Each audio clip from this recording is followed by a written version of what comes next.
Episode 43, Things Get Real in Missouri. Welcome to the Hidden and Distorted History of the Church series, where we will be looking at the historical aspects of the Church of Jesus Christ of Latter-day Saints, also known as the Mormons. In this series, I will try and inform those unaware of the true facts of Mormon history. Recap. Last week, we delved into the harrowing intimidation faced by the Mormon settlers in DeWitt, a community under siege as tensions reached a boiling point. We witnessed Governor Lilburn W. Boggs deploy 2,800 troops in a bid to suppress the escalating conflict between the Mormons and the non-Mormon residents, a move that underscored the gravity of the situation.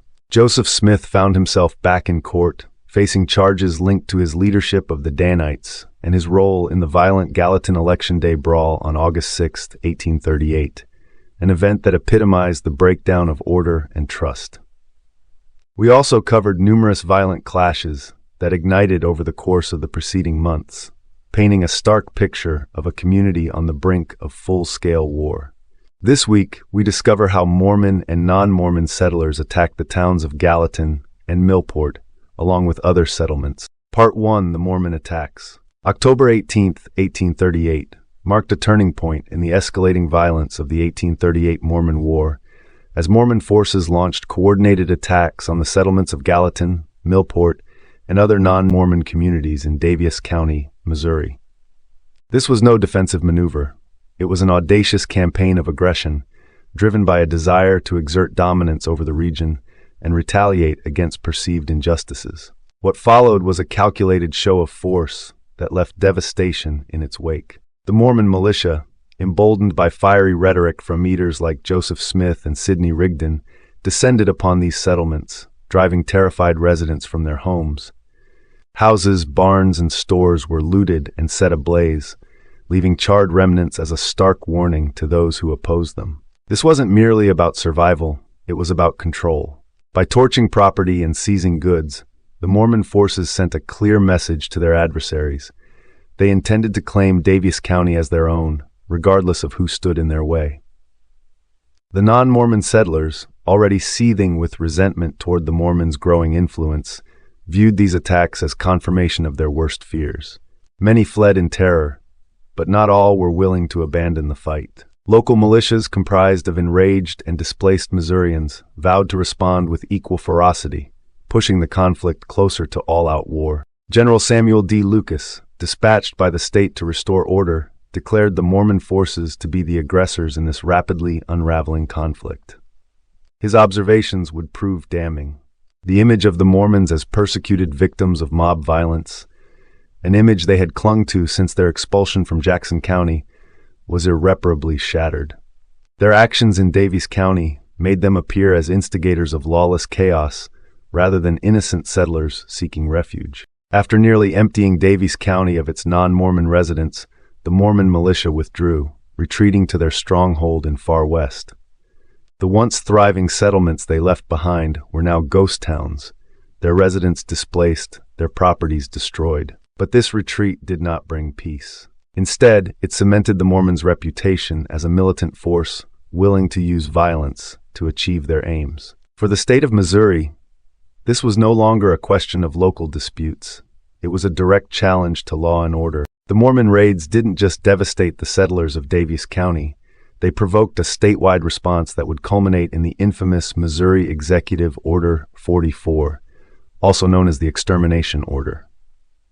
The narrative of the 1838 Mormon War was now irrevocably altered.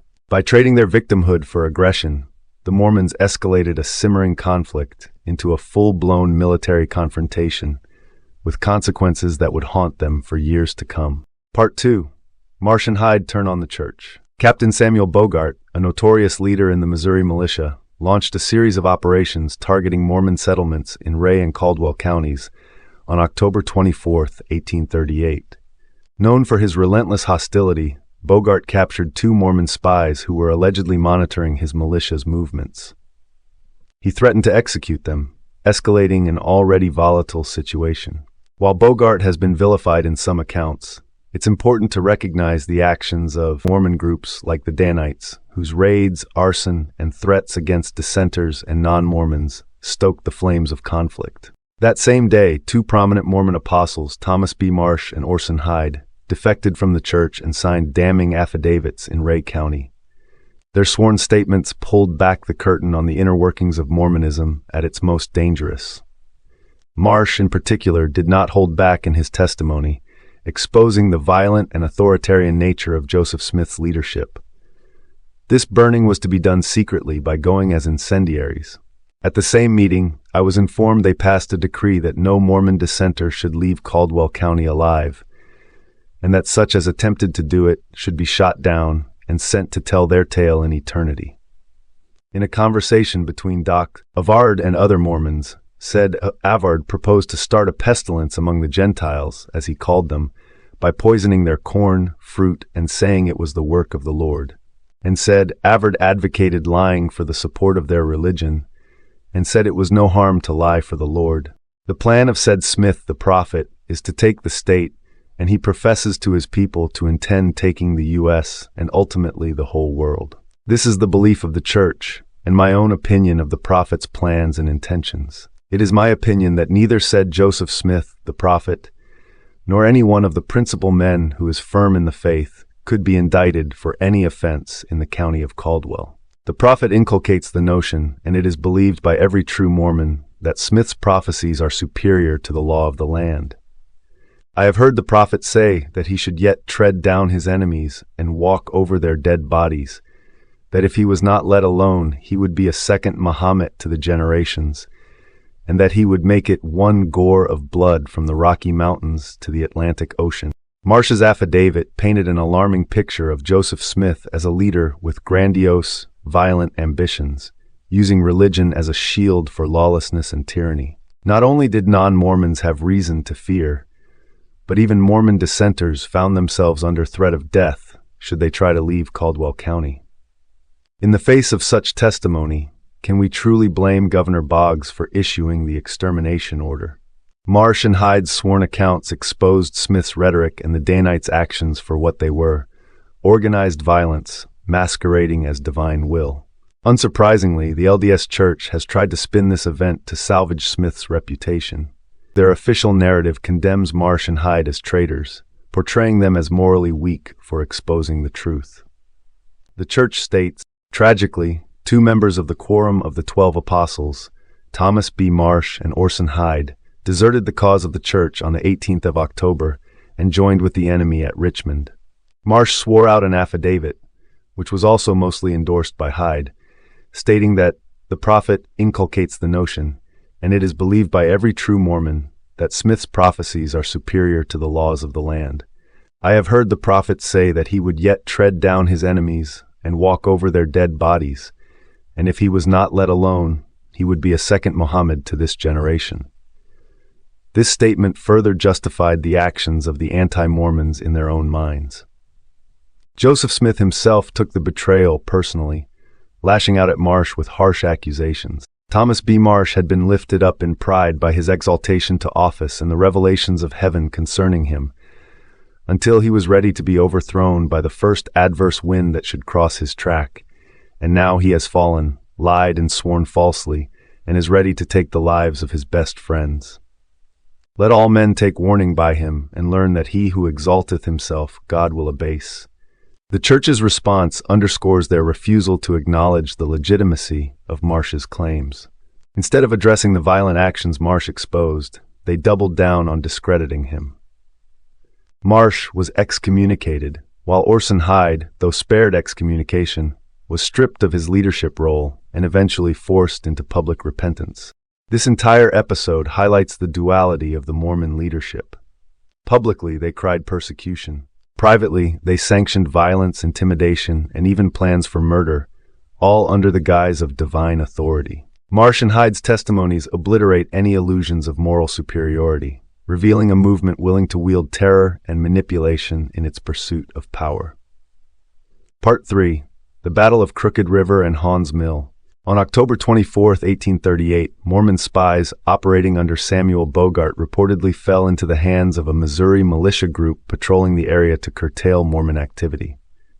In response, Captain David W. Patton, a prominent leader in the LDS militia and member of the Quorum of the 12 Apostles, mustered around 75 Mormon militiamen to mount a rescue operation. In the pre-dawn hours of October 25th, Patton's militia confronted Bogart's men near Crooked River in Ray County. The resulting skirmish was brutal. 3 Mormon militiamen, including Captain Patton, were killed, along with 1 Missourian. Patton's death was a severe blow to the Mormon community, as his leadership and status made him a significant figure. The battle at Crooked River quickly became a flashpoint. Exaggerated reports spread like wildfire, falsely alleging that the Mormon militia had attacked the state militia with the intent to incite rebellion. These fabrications ignited widespread fear among Missourians, fueling the narrative of a Mormon insurrection. In reaction to these events, Missouri Governor Lilburn W. Boggs issued his infamous extermination order on October 27, 1838. This executive directive called for Mormons to be exterminated or driven from the state. While the order's language was extreme, it reflected the growing tensions and hostility toward the Mormon population. Just days later, the violence escalated tragically. Hauns Mill, a small Mormon settlement near Shoal Creek in Caldwell County, became the target of a retaliatory mob. Despite the rising conflict, the settlers at Hauns Mill chose to stay, believing they could avoid the unrest sweeping the region. On October 30, 1838, an armed mob of approximately 200 men, mostly from Livingston and surrounding counties, descended upon Hauns Mill. This force, acting without official state militia sanction, sought retribution for the Mormon attack at Crooked River. The mob unleashed a merciless assault, firing indiscriminately at men, women, and children. Mormon settlers scrambled for safety, some attempting to defend the community, while others sought refuge in the blacksmith shop, a structure that became a death trap as attackers fired through its gaps. The massacre was devastating. 18 Mormon settlers were killed and 15 more were wounded. Among the dead were young boys, elderly men, and defenseless settlers, including Sardius Smith, a child executed in cold blood. The attack underscored the pervasive hatred and fear that had consumed the region. While the Hauns Mill massacre was not directly carried out under Boggs' extermination order, the inflammatory rhetoric and official sanction of violence against Mormons undoubtedly emboldened vigilante groups to act. That same day, General Samuel D. Lucas and Missouri troops surrounded Far West, the Mormon headquarters. Meanwhile, Mormon leaders, including Joseph Smith, claimed ignorance of the ongoing violence at Hauns Mill. However, Smith's close ties to the Danites, his militant supporters who operated under his banner, make it unlikely he was unaware of the events at Crooked River or their repercussions. The LDS Church often portrays the Hauns Mill massacre as an unprovoked atrocity against its members, omitting the prior Mormon attack at Crooked River. This selective narrative skews the history, ignoring that both sides bore responsibility for the cycle of violence. Joseph Smith and his followers were not innocent victims. They, too, played a role in escalating the hostilities that culminated in the tragedy at Hauns Mill. Part 4. Missouri Mormon War comes to an end. On October 31, 1838, the Mormon stronghold of Far West faced its darkest hour. General Samuel D. Lucas, commanding a formidable militia force emboldened by Governor Lilburn W. Boggs' infamous extermination order, surrounded the settlement. The order sanctioned the use of violence to expel the Mormons from Missouri, giving Lucas carte blanche to crush the community. Far West's defenders, outnumbered and outgunned, stood no chance against the overwhelming force bearing down on them. Recognizing the dire circumstances, Colonel George Hinkle, a Mormon militia leader, stepped forward to negotiate. Accompanied by John Corrill and other representatives, Hinkle sought to avoid the bloodshed that seemed inevitable. Lucas, however, delivered unyielding terms: unconditional surrender, the confiscation of all Mormon arms, and the immediate arrest of Joseph Smith and other leaders. Joseph Smith, Sidney Rigdon, Lyman White, Parley P. Pratt, and George W. Robinson, among others, surrendered as hostages under the promise of safety. That promise rang hollow. These leaders were promptly accused of treason and conspiracy against the state, charges carrying severe consequences. They were confined under harsh conditions, hardly surprising given the gravity of the accusations. Could anyone reasonably expect comfort for men deemed threats to Missouri itself? Meanwhile, approximately 75 Mormon militiamen, aware of their impending disarmament and likely fearing arrest, fled far west under the cover of darkness. Their departure underscored the hopelessness of the situation. With its leadership detained and its militia effectively disbanded, Far West was left vulnerable. The remaining Mormon settlers, now defenseless, faced unrelenting pressure to abandon Missouri altogether. Following their surrender, Smith and the other detained leaders directed Mormon forces in Far West and Adam Andi Aman to comply with the militia's terms. At Far West, Mormon troops laid down their arms and accepted occupation by Lucas's forces. A similar scene unfolded in Adam Andi Aman, where Mormon settlers also surrendered and disarmed, ending any organized resistance.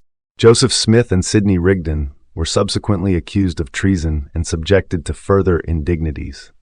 Initially held in Independence and Richmond, they were ultimately confined to Liberty Jail, enduring months of imprisonment. During this time, the Mormon community was systematically uprooted. By early 1839, the Mormons had been driven from Missouri, fleeing to Illinois, where they would establish Nauvoo in a desperate bid for survival. The conclusion of the so-called Mormon War is a stark testament to the volatile mix of religious fervor, political machinations, and brutal violence that characterized this dark chapter in Missouri's history. Both sides viewed the other as an existential threat, but the surrender of Far West and the subsequent exile of the Mormon community marked a tragic turning point.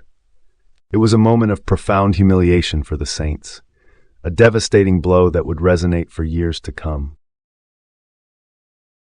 Please watch for future videos, and thank you so kindly for watching.